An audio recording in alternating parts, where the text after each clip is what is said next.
विश्वास है तो कंकर में शंकर है, विश्वास है तो खंबे में नरसिंह भगवान है, विश्वास है तो जल में गंगा है, गंगा जल,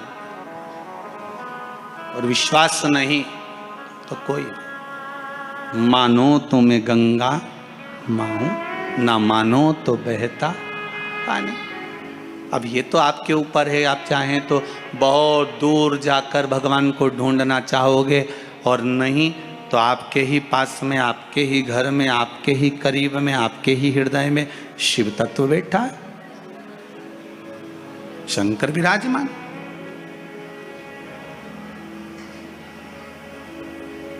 आप उसको ढूंढो। अब माता अहिल्याबाई की माता सुशीला शिंदे जी ने कहा गर्भ नहीं ठहरा है, बच्चे नहीं। श्री मनकोजी शिंदे ने कहा क्यों चिंता करती है, काय का टेंशन, काय की चिंता। मेरा उघड़दानी मेरा भोलेनाथ कभी खाली नहीं छोड़ता।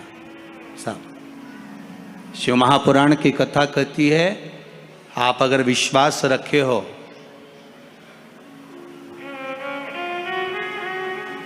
सफेद आंकड़े की जड़, जिस नारी का संतान नहीं हो, गर्भ नहीं ठहरा हो, सफेद आंकड़े की जड़, जिस देव अधिदेव महादेव की कथा जिस तुम्बरुका जी ने श्रवण कराई है, शंकर भगवान जिनके सामने बैठकर शिव पुराण की कथा सुन रहे हैं, उन तुम्बरुका जी का नाम लेकर शिवलिंग पे से 21 बार घुमाकर मंदिर में ही कमर पर 7वें दिन रजस्वला धर्म के जो बांध लेता है, और एक पीपल का पत्ता अवधूतेश्वर महादेव का नाम लेकर शंकर पर चढ़ाकर उसको गाय के दूध में उकाल कर रात्रि को दोनों पति पत्नी अगर पीकर सोते हैं, 3 महीने में भगवान भोलेनाथ उसकी गोद भर देते हैं। ये शिव तत्व। शंकर देता जरूर है। माता अंजना के यहां स्वयं शिव महापुराण की कथा कहती है, स्वयं शास्त्र वर्णन करता है, माता अंजना माता के गर्भ से संतान नहीं हुई। 42 वर्ष की माता अंजना हो गई थी, और 42 वर्ष की होने के बाद भी माता अंजना के गर्भ से संतान नहीं थी। जब संतान नहीं हुई तब बार बार निवेदन करा महाराज केसरी से, तब नहीं संतान हुई तब अपने पिता से जाकर निवेदन करा, पिताजी गौतम बाबा से निवेदन करती है माता अंजना कि मेरे गर्भ से संतान नहीं, मुझे औलाद नहीं, क्या करूं। तब गौतम बाबा ने कहा एक पार्थिव शिवलिंग का निर्माण करो, मिट्टी का शिवलिंग बनाओ, उसकी पूजन करो। और माता अंजना उस मिट्टी के शिवलिंग के पूजन में ऐसी लीन हो गई, ऐसी लीन हो गई कि मिट्टी का शिवलिंग का निर्माण करती, पूजन करती। एक बार देवाधिदेव महादेव ने कह दिया, जाओ पार्वती जरा जाकर पूछो कि अंजना को चाहिए क्या, अंजना माता को चाहिए क्या। अच्छा, सारे देवताओं को सबसे ज्यादा टेंशन देवाधिदेव महादेव से रहता है, क्योंकि ये बिना सोचे बिना समझे किसको क्या दिया है कोई भरोसा ही नहीं होता। एक बार तो ब्रह्मा जी ने खुद ने कह दिया, साहब हमको तो इस्तीफा दे दो, हमको नौकरी करना ही नहीं बैकुंठ में बिल्कुल भी। तो भगवान विष्णु ने पूछा हुआ क्या। बस प्रभु, राजा श्वेत की अंतिम समय, प्राण छूटने का दिन, उसको यमराज लेने के लिए गए और देवाधिदेव महादेव वहां खड़े हो गए और क्या कहे, लेके मत चले जाना, उसकी अंतिम सांस, और क्या कहे लेके मत जाना। और मेरा बेटा जब लाने लगा तो उसके प्राणों को हर लिया, यमराज ही मर गया।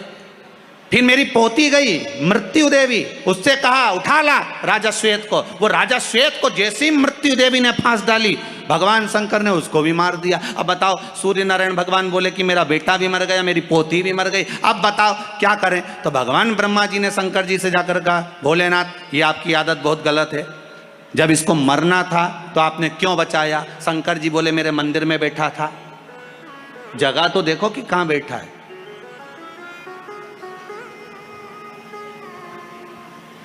ब्रह्मा जी ने भगवान विष्णु से कहा हमको ये काम नहीं करना, आप तो हमारा इस्तीफा स्वीकार करो। भगवान विष्णु ने शंकर जी से कहा भोलेनाथ जी अब इनके बेटे को, सूर्य नारायण के पुत्र को और पोती को जीवित करो। शंकर भगवान करे एक शर्त पर जीवित करूंगा, जहां मेरा भजन हो रहा हो, जहां मेरी कथा हो रही हो, अगर कोई महामृत्युंजय मंत्र का जाप कर रहा हो, श्री शिवाय नमस्तुभ्यम जप रहा हो, शंकर का पंचाक्षर मंत्र नमः शिवाय जप रहा हो, शंकर जी कहते हैं उस समय पर मृत्यु उसको ना घेरे।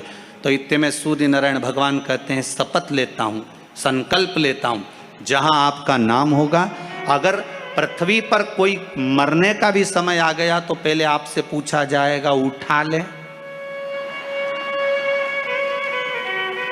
तुम बोलोगे तो बात दूसरी है। शंकर जी बोले हम बताएंगे तो उठाना, हम बोल दें अगर ये शंकर जी का नाम जप रही है और पड़ोसन नी जप रही है तो हम इशारा कर देंगे बाजू वाली को उठा लो, तुम टेंशन मत ले रहा हो।